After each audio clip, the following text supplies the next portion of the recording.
Okay, it's December 9th.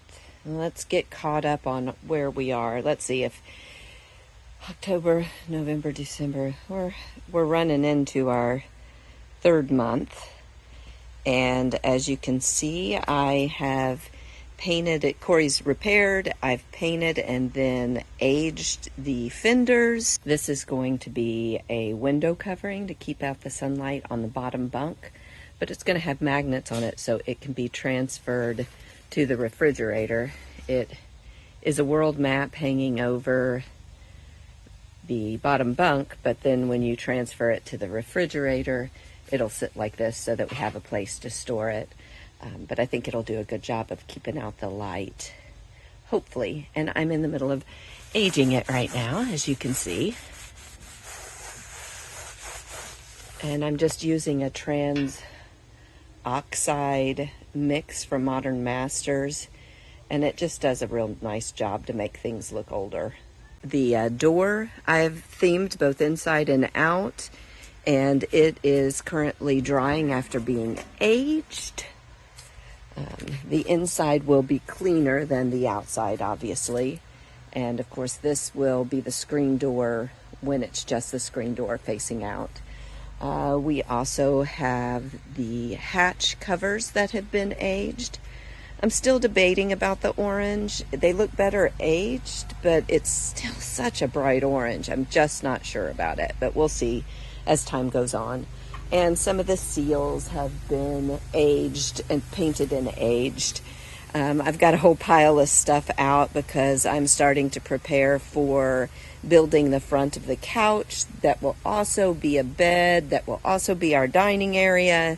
So I've got a lot of the wooden stuff out from the little 25-cent hutch that we purchased. Cory has finished repairs to the hatches on top, and those have been sanded. And let's check in with Cory and see where he is today. And yes, I know it looks like a junkyard out here because, well, it's a construction site. So Cory, hey, how are you? I'm doing good. So where are we today? What have we got? It's been a little while since I checked in with you. So we got the rest of this finished out, put in, so we can install the door today. This is nice and solid. Wow, that really is solid. And that's where the stair will go?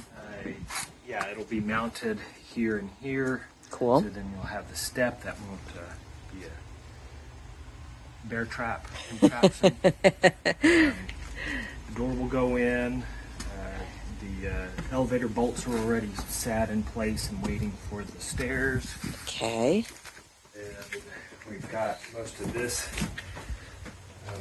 solidified. I'm getting ready to start the wall that separates the utilities. We'll have the battery, the gas, and the spare tire in this compartment up front with the hatch, and then this will start our bedroom, living room wall. I'll be attached back in here, so I'm getting ready to finish attaching this, put this wall on, put the ceiling in, so we're starting to button everything up. And what you doing? making a mess. No, you're not. Tell me what you're doing. Cutting sheets for walls.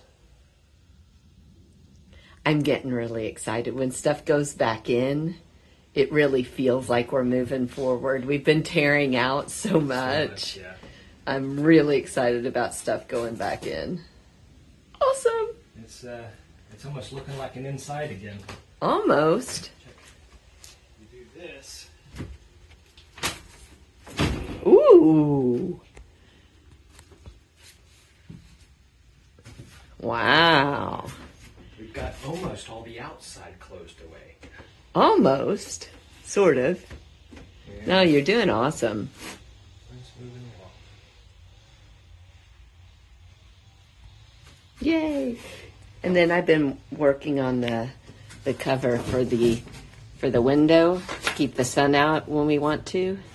And it just kind of fits nicely in there with a little bit of play. The new handle allows it to sit a little bit better. Step forward and backwards. Well, yeah, I guess we After would. we were moving backwards, we're moving backwards. So we're getting the front of the trailer Exactly. buttoned up, Yeah. so then that we can move toward the The rest of the back of the trailer. Calamity. Yes, our Calamity. Or our magnet. It drew us to it. Yes. Or our magnet needle is going to show us our true north. There you go. No matter how you want to spin this, La Calamita is going to be an adventure and a story for a lifetime. It already is, but it's always an adventure. Always.